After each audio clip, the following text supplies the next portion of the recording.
თქვენს მკვდარი ყვენით. მკვდარი ყვენით, ჩვენ მკვდრები ვიყავით. სანამ ჩვენ გავქრისტიანდებოდით, ჩვენ ვიყავით მკვდრები. მკვდარი გავცოცხლდით. და თუ ცოცხალი ვერ ხვდება, რომ იყო მკვდარი, მაშინ ის არ გაცოცხლებულა, გესმით რა შეასახა.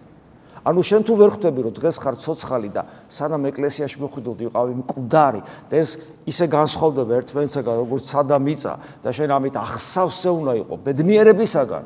შენ თუ ამას ვერ ხვდები, ესე იგი არ გაცოცხლებულ ხარ. როგორ შეიძლება მკვდარი გაცოცხლდეს და არ ახსოვდეს, რომ მკვდარი იყო. როგორ შეიძლება უსინათლო თვალისჩინი მიიღოს და არ ახსოვდეს, რომ ბრბობა რა ცუდი იყო და ასე შემდეგ. ესმის, ამიტომ გვახსენებს, თქვენ მკვდარი იყვენით, რითი შეცოდებით, რომელი შეცოდებით?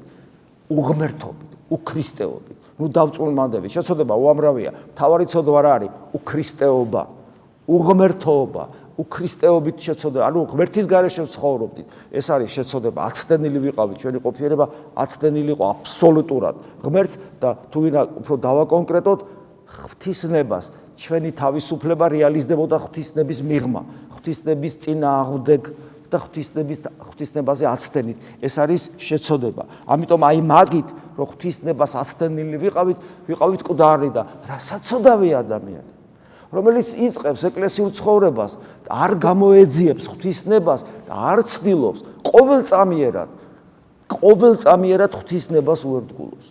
რა საცოდავია ადამიანი, რომელიც ცდილობს ეკლესიურ ცხოვრებას და თვითნებობს ღვთის წინაშე, ურჩობს ღვთის წინაშე, ის ვერ ხვდება, რომ ვითომ გაცოცხლებული ისევ მკვდარია და ისევ იქ იმყოფება, საიდანაც თითქოს გამოვიდა.